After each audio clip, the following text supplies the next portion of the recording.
Well, good morning, everyone. Thomas Montgomery, IIMFL Smart Money Alliance. It is 7:59 a.m. Central on Thursday, January 21st. We get together most Mondays through Fridays at this time to talk with our distribution partners. I've had a death in the family, so we'll not be here tomorrow. So we will not have a Zoom training on Friday the 22nd, tomorrow, no Zoom training. With that being said, we have three different types of distribution partners. We have affiliates. Who wouldn't want to be an affiliate? It is free and easy. We just hired a new affiliate manager. He'll be starting soon to be able to provide more support, more outreach to our growing affiliate network. Everyone really should be an affiliate. And I think what you'll find is over half of your clients that you bring into the system will also want to be an affiliate. Doesn't cost anything, and they can get paid for referring in if the opportunity arises. Most small business owners know other small business owners that need capital. Secondly, we have our credit literacy educators. Our credit literacy educators are specialists in educating about credit. They're focused on the Credit Boost program. Our credit literacy educators earn on average $300 per client, but they don't sell anything to anyone, do they? We provide them a landing page, they create awareness, they refer in, they average $300 per, and the goal for our educators is to refer in one client a day. So if there's 30 days in the month on average, you can see that the typical educator is making around $9,000 a month. Not get rich quick, not too good to be true, but a pretty good side gig. And then thirdly, which is more relevant to today, we have our joint venture partners. And our joint venture partners are the leadership team. And we're going to talk about how our joint venture partners can open physical offices in their communities. We started this initiative about a year ago, but what happened? Of course, COVID hit, and then having physical offices wasn't quite so relevant, wasn't quite so needed, wasn't even necessarily preferable. However, now we're going to be moving back to normalcy, especially as we get into second quarter of this year of 2021. So we're going to regain our focus on opening a national footprint of branch offices. And so we're looking for leaders that want to run a local branch office, or what we'll call a joint venture incubator. So we're going to talk for a few minutes about that and then certainly answer your questions. I'm not here to pitch you on this. It doesn't matter to me if you want to run a local office or not. I just do need you to understand what we're doing, why we're doing it, how it works, so you understand. Okay, so setting up a branch office joint venture incubator. The proposition: we're going to provide $25,000 in working capital, and that's unrestricted working capital. So that can cover the cost of the lease, that can be cover staffing, marketing, overhead. It's unrestricted funds, $25,000 per office. We've already gotten questions, can one person open multiple offices? Yes. The way that the attorneys drafted it, and again, it's not a franchise, so don't misinterpret. It's a business license agreement, which we'll get to in the next bullet. But the way the attorney, Karen, wrote it up, one person can have up to 20 branches. I don't know what the relevance of that 20 is. We'd have to ask her. But you could have no branches. You could have one branch. You could have multiple branches. When we set these up, as I just mentioned, it's not a franchise at all. It's a business license agreement, and it certainly can be white labeled. It's set up as a 10-year relationship. Now, it's a transferable asset. So let's say that we get started, you open a branch office, and then you win the lottery. Someone won the $700 million lottery last night, I think. So you win the $700 million lottery and say, I don't want to run a branch anymore. So it's transferable. You're not stuck with it.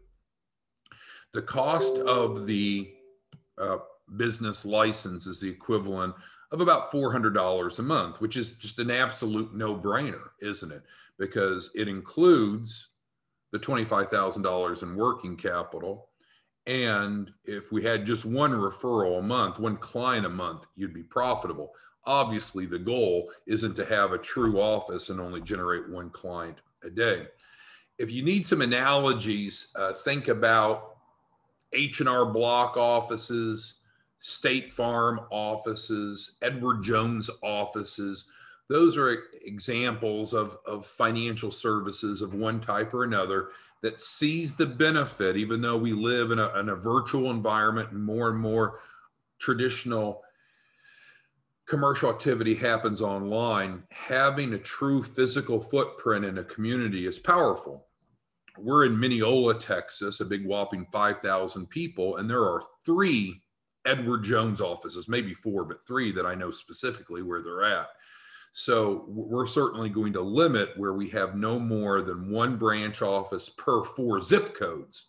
To no surprise, Mineola is 1 zip code, plus there's a whole lot of outlying area that's included in our zip code.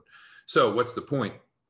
We're going to have pretty good geographic protection of just 1 branch office for every 4 zip codes. And you pick the 4 zip codes, they need to be contiguous, right? You can't pick a zip code in one state, another zip code in another state, because now you're not making it accessible. Well, that ties to why are we doing this? We're doing this to increase accessibility, because by being more involved in the local community, being more accessible, doing more with financial literacy, which we'll talk about in a moment, that's going to help us help more people, and it's going to help you make more money. But now you're visible, you're physically in the community, and you're not just a name on a piece of paper, not just someone cold calling, not someone just emailing. You have a local shop, a local operation that's physical and approachable. And I'm going to show you pictures of ours, which serves as a prototype, but we'll talk about other variances here in a minute. So obviously we're doing a 50-50 revenue split with our joint venture partners. You already know that. So the profit potential is extraordinary. And let's move on. So how would someone become a joint venture partner? First, we need to know that they're interested, and we have a DocuSign packet, and that hasn't changed. It's the same DocuSign packet. So again, this isn't about something new. It's more about relaunching this initiative now that there's some light at the end of the tunnel, that our society is going to start opening up predictably in the second quarter of this year. So we'll send the DocuSign packet. We can arrange financing for the license agreement. And we'll talk about a couple options there in a moment. But there is an initial $250 fee to show that you're committed, that you're interested, and then we can move forward with getting financing. There's 2 ways that the branch office license can be financed. Preferably, it's external. So then we're not the lender. So we're going out to banks or other sources of credit, applying for it, getting approved. That funds your business license agreement, and that puts $25,000 in your pocket for working capital. So that's preferable. That is preferable. If for some reason a joint venture partner can't qualify for external financing because they're not credible enough, then we carry it as an internal note. And that's 0% interest, which is great. But we're not going to pay out the working capital if we're internally financing it, because that would be a negative revenue transaction for us. So if you do external financing, then you get the $25,000 working capital up front. If we're forced to finance it, then you don't get it up front, you get it at the end. The way that we set up our office, and I'll give you a little history and make this larger. We're in the Chamber of Commerce building. However, we're not in their space. So this is a former bank building. And in 1965, it was donated from the bank, who built a new branch, and donated to the Chamber of Commerce, the Mineola Chamber of Commerce. I was asked to come in several years ago now, and I did a workshop on financial literacy for small business owners at the local country club. That was an event sponsored by the chamber. Went really, really well. and they saw the need in the community. And so they invited us to come in. And so we lease the top floor of the building. So this was actually last night when I took the picture preparing for today. So we occupy the entire top floor. The chamber occupies the bottom floor, and there's actually a basement, which you can't see, which is unusual in Texas. That's where the vault of the bank was, and there's some meeting rooms there. So if we're going to be setting up a branch office together, we need to do it right. And I know that we've been relaxed for those of you that have come aboard, and we will grandfather you in. We're not going to make your life difficult. But going forward, we want to have true physical locations in each community that you run and you keep 100% of the profit of. Again, it's not a franchise. So there's some requirements. It should not, and you don't have to lease an entire floor like we've done, but you need to have some key credibility factors. I'm going to show you a few of those. So first of all, you need to have signage on your door so people understand that it's your business that's there, your joint venture incubator. I know you can't read it there, but if we scroll down, you can see a close-up. So this is a close-up of this door here. I just wanted to show you the building. Now, do you have to be in a historic building? Of course not. You could be in a strip mall. Increasingly, shopping malls are now looking for tenants, non-traditional tenants. There's great flexibility. But if we're going to set up a joint venture incubator together, then it needs to have external signage to meet the new expectation, the new criteria. And so we can get you the signage. That's not the problem. The point is, and again, we'll give you the $25,000 for working capital. And so the key though is we have to have external signage so it's visible. Now, we don't have our name on the building, right? We don't own the building. We did offer to buy this building from the chamber, but it's not for sale. But the bottom line is we lease the entire top floor. There's stairs that go up there. So this is our exterior entrance. Okay. So you need to have that if you want to have a joint venture incubator or branch office. Secondly, you need to have some sort of conference room. Now, ours is small. This is a historic building. It's over 100 years old. And so we weren't going to go in and tear down walls, but this is our conference room. And many of you have been here for trainings that we did before the pandemic. So we can actually put 8 people around the table, and there's more space behind this picture where the presenter stands, so you don't see that, but we have AV, and over on the right-hand side, there's a big 10-foot long whiteboard that we use. What's the point? If you want to open a joint venture incubator, a branch office, and we're going to give you $25,000 for that, we need exterior signage on the building, wherever you're going to choose it to be, and then you need to have dedicated conference space. So this doesn't work to go into just an office complex that says, oh, we've got a shared conference room that you can try to get on the schedule. Because what you know and I know is that consistent educational sessions, especially as the market opens back up, I know right now and in the recent past, nearly everything's been online. But as we move back to normalcy, we need to be having in-person educational sessions, whether it be teaching about credit or access to capital or both.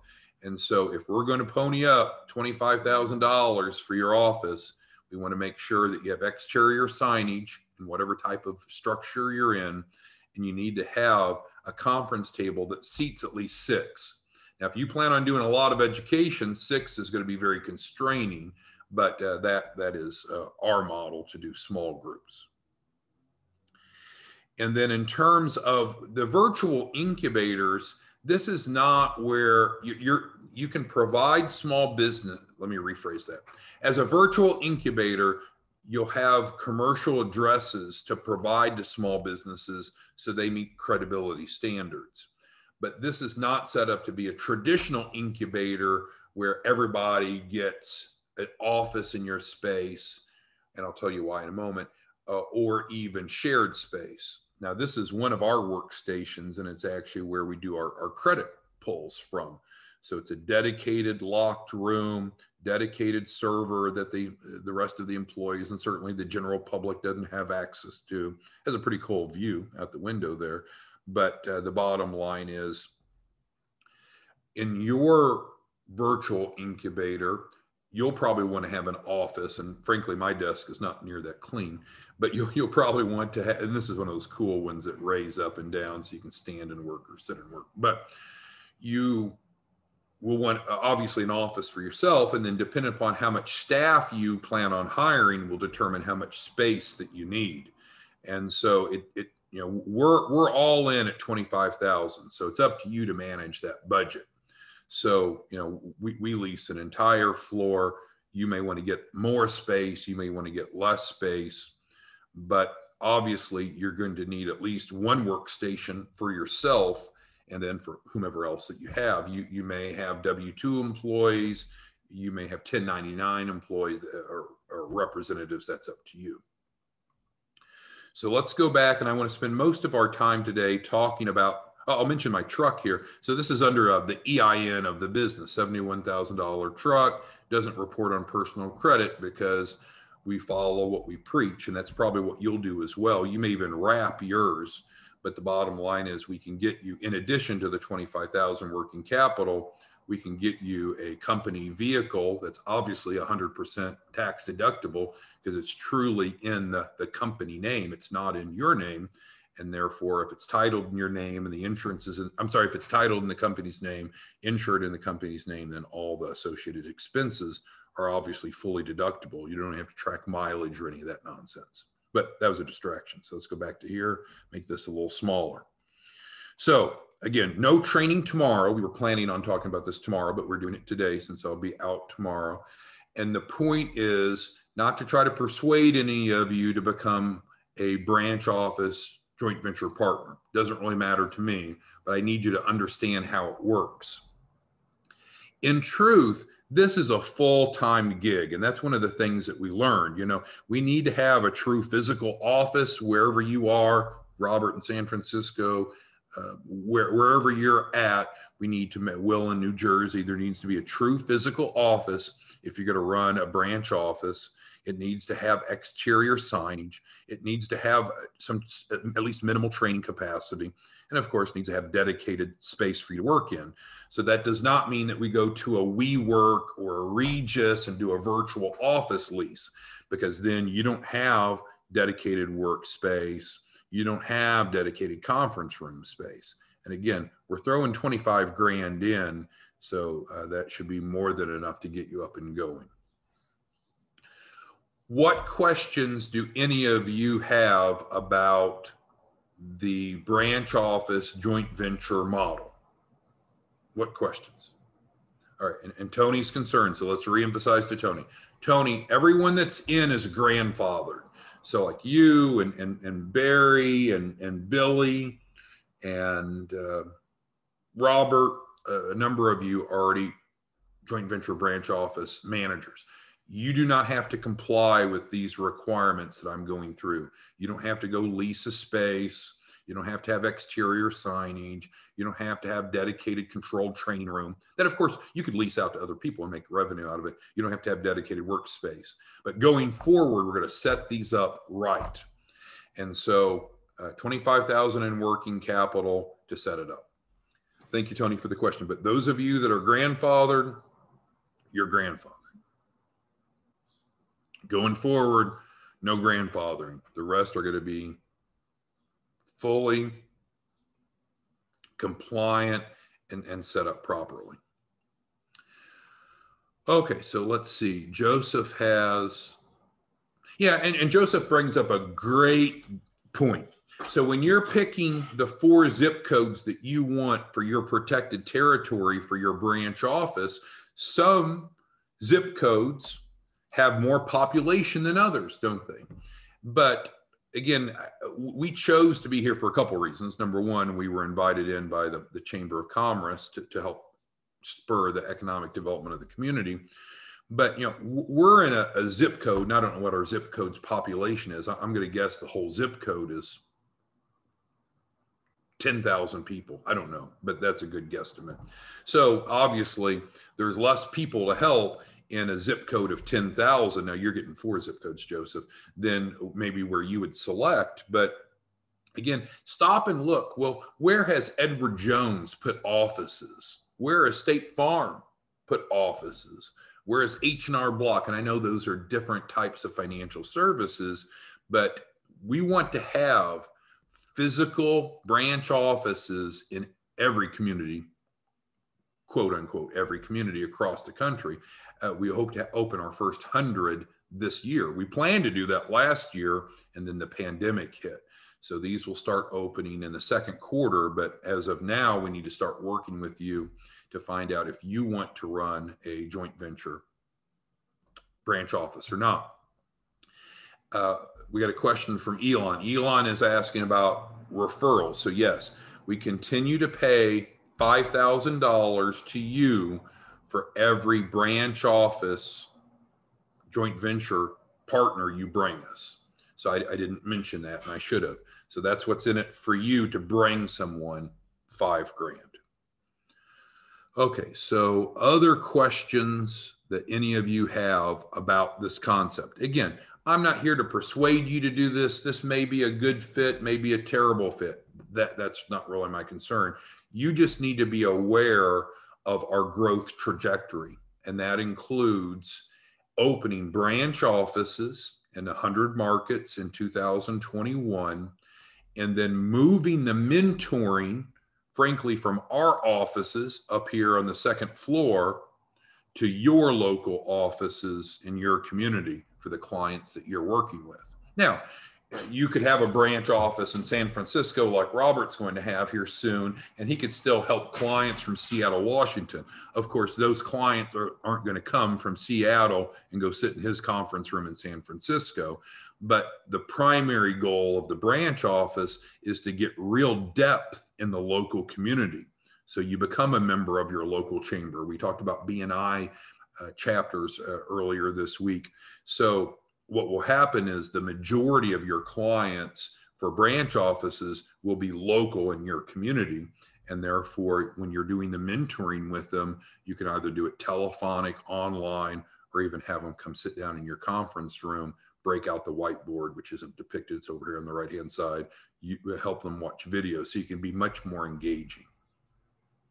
And we need that for growth, right? We're not going to be able to continue to staff to do the mentoring with the growth trajectory that we're on. So we want to decentralize that, have more local offices, find leaders that want to run a local office in their community, and then they'll be mentoring in their local community.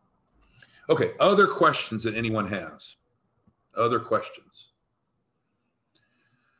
All right, so Scott's asking. Scott's a current joint venture partner, and so now he's interested in how to migrate over. So that's good, and that applies to several of you, Scott. So again, right now for all of you, I believe we're doing internal financing. And so that's fine, and if you want to continue that, Scott, perfect. If you want to go ahead and do the external financing, then we can get the license fee funded. We can get you the working capital going, and you can get your physical office open either later first quarter or early second quarter of this year. So we have that physical presence in your community. Who else has questions about the branch offices, joint venture incubators? Anna Marie, Anthony, Barry, Billy, Kwong, Ed, James, Joseph, Mark, Quentin, Robert, Will, William, others, questions? All right, so we got the opposite side. So Scott asked, he's a current joint venture partner looking to migrate to the full model. That was what we just discussed.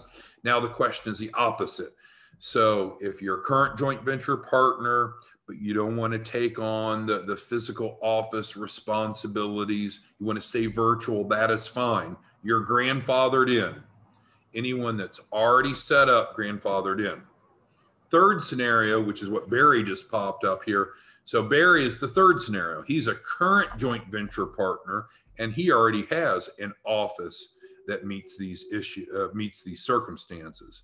And so, Barry, what we can do is either continue on the internal financing like you're on now, or if you want to move to external financing, we can do external financing, and then that would get your working capital on your hands. That would be your choice, Barry. Just reach out to us. Ed says he missed the beginning. Okay, so I'll do a quick. So we have two good questions here, one from Ed and one from Robert. So we'll do Ed's first since he typed it in first. So I'll do a quick summary for those of you that came on late, and then we'll continue to field a few more questions. So no training tomorrow. On Friday, the 22nd, I'll be traveling for a funeral, so I apologize for any inconvenience. We will resume on Monday. On today's training, we talked about how we are now setting up compliant branch office joint venture incubators.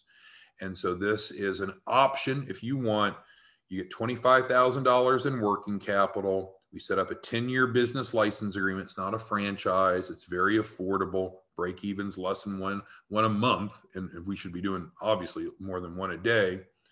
Why are we doing this? To increase community accessibility. No different than why Edward Jones has local offices, or State Farm has local offices, or H&R Block has local offices. There's power of being visible and involved in the local community. This is how we do it. Obviously, 50-50 revenue share with our joint venture partners. Those of you that are already on board, you're grandfathered. You don't have to do this. Going forward, though, we want to make sure that each new joint venture has 25 grand working capital, get some sort of dedicated office space, some requirements that it has to meet. It needs to have exterior signage. You can white label it. Need to have some sort of dedicated training room, and needs to have dedicated workspace for at least you. So this can't be like a shared office. We're not going to give you $25,000 just to put in your pocket and go pay $500 a month for some shared office space. All right, so Ed, that was the summary, and you can see if you're interested, then just let us know and we can send the DocuSign packet. All right, so that got Ed caught up, and that was kind of our summary that we normally do. Okay, Robert's got a very good question, and it's an important one. Robert's question is, and so again, this is our physical office. I'm sitting right, this isn't a live feed, but this is my office. It's the corner. You can't tell that from this picture, but that's my monitor, the back of my monitor you see right there. So, but the question is, in Robert's office, can he perform other services in this? No. If we're going to set up a joint venture branch office, it's going to confuse the public, and it's not going to meet the credibility standards. So again, those of you that are already in are grandfathered, but going forward, this, it can be private label, and we encourage the private labeling, and it's your business, right? It's not a franchise, so it can be private label, but the bottom line is that this needs to be, this is $1 million+ a year endeavor. So just like with H&R Block or Edward Jones, can you go get an Edward Jones, State Farm, or H&R Block office and go operate a taco stand out of it as well? No, it distorts the branding. So you have the flexibility to white label it and brand it to your entity as shown here, but this needs to be dedicated space. Now, incidental services that are not conflicting, I don't think it's going to be an issue. For instance, if you're an insurance professional, you're also writing policies. Well, we write policies, key person policies, so that's not a problem. But this if we're ponying up 25 grand, then this needs to be dedicated office space. Okay, so thank you for that. And again, anyone that wants to move forward or has specific questions that we need to address offline, just email me and I can help you with that. Okay, let's go through the other questions before we wrap up today. Yep, Anthony says it'd be great for his community. I think it's important for every community. We need to increase access to capital. We need to increase financial literacy. We need to help communities improve their credit, because when you have better credit, what can you do? You can go buy a home. You can buy automobiles. You can get business financing. Credit is the great gatekeeper to capital. And so by having local presence and local education, again, I know that we'll still have lots of Zooms and webinars going on, but the goal of the branch is to have a true local presence. So could you also broadcast it live, Facebook Live or what have you? Of course, but the vision here is to have a true physical presence, just like Edward Jones, just like State Farm, just like H&R Block. All right, let's see. Quentin's asking deadline. No, our goal is to open 100 of these, of this template this year in 2021, and I'm sure that we will. That frankly was our goal going into last year, 2020, but then the pandemic hit, and then people didn't want to open offices. They wanted to operate virtually and so forth. And we understood that that made sense based upon those economic conditions and health issues. But as of the second quarter of this year, most indications are that we're going to be moving towards more of a normalcy. And we see the power in having people pull up, walk in your door, and we have stairs, but come into your conference room, meet you, and you teach them and you educate them. Because when you teach and educate people, especially in person, your conversion rate's going to push over 90%, over 90%. And so what you'll learn to do is then you start inviting in the key influencers, the business bankers, the CPAs. They come in and they get educated and they see that you're real, that you've got a true physical space, you've got a real business operating, and that tremendously increases the probability that they'll start referring to you. You're much more credible. Okay, any other questions that anyone has on this concept? Again, nothing is changing as far as if you just want to be an affiliate free and easy, then be the best damn affiliate you can be. That is fine. You want to do more, get paid more, become a credit literacy educator. You don't need to do any of this. Works out just fine. If you want to be in a leadership role, then you would want to have, and in the most lucrative role, you want to create a physical presence in your community, can be white labeled with your business branding. Now you're educating in your community. You have a true physical presence, and we'll throw in 25 grand, which is maybe not a whole lot, but that's certainly enough to get that office up and going. Any other questions that anyone has on today's topic? And one more reminder, we will not have Zooms tomorrow on the 22nd. I'll be traveling because of a death in the family, a funeral. The funeral's not Friday, but I have to travel Friday to get there for the funeral Saturday. Any other questions that anyone has on today's topic? And again, yes, $5,000. You refer in people that become a joint venture branch office, you get $5,000 for that. Comes out of the transaction. Any other questions? All right. Thanks, everyone. We'll be back Monday morning early, but we're open for business between now and then. We just will not have a Zoom call tomorrow. Any of the Calendly appointments that I had Friday or over the weekend are being rescheduled for next week. Thanks, everyone. Have a great day, end of the week, weekend, and we'll see you back here Monday morning. Let us know if you want to run a local office. Talk to you soon.